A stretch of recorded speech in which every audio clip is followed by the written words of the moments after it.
Top of the morning. This video is about salt. No, not about the salt on your fries, or in your soup, or when you're making human soup in the bathtub. It's about salt in the ground.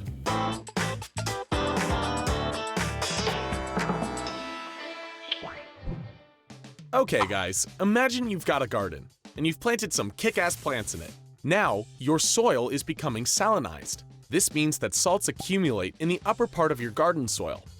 Wait a second, that's not cool for your plants. Because the salt extracts water from the roots. Holy crap! I'm sure you've been to the beach, right? And you've gulped down some nice salty water, just to be even thirstier than before. The salt takes water away from the body.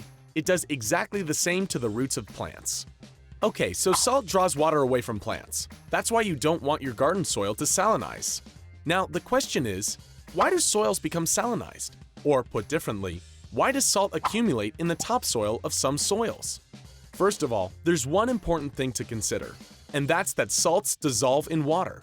Here we have some soil with a lot of salt.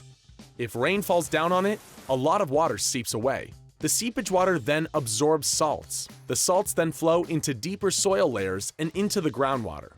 This is called leaching. The salt packs its bags and moves downstairs with the water.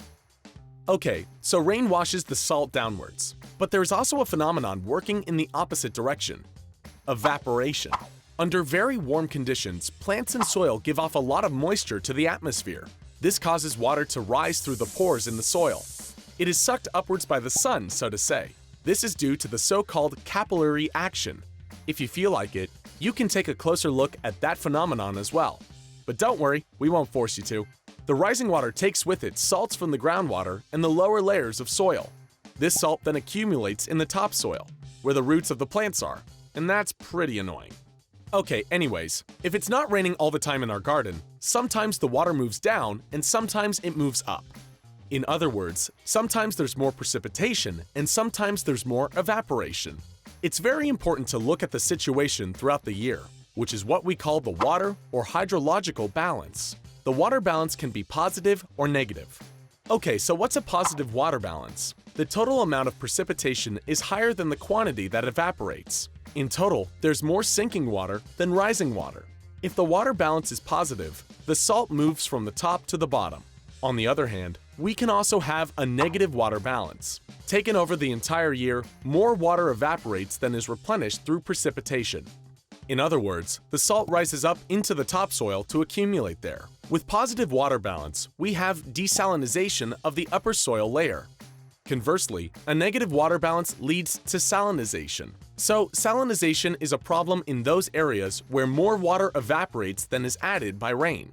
This occurs in arid regions. This is why there is a high risk of salinization in these arid regions.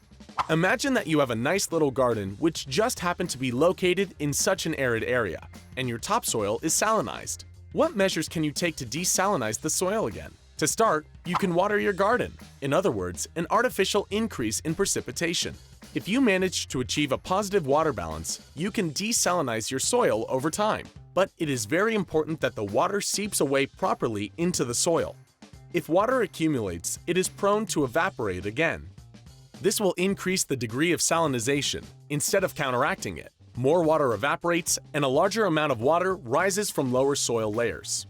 It is therefore very important that as little irrigation water as possible evaporates during irrigation, so that water doesn't accumulate on the surface.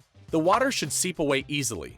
This makes it much easier to realize a positive water balance, and, on top of this, you can save yourself some water for your shower. An added benefit is that you don't add any extra salt from above. Many fertilizers are salts. So if you fertilize too much, you also run the risk of salinizing your soil. Okay, let's recap. Salinization means salt accumulates in the topsoil. Salt removes water from plants and is therefore harmful. Salinization takes place with a negative water balance. You can avoid salinization by, for example, proper irrigation or avoiding mineral fertilizers.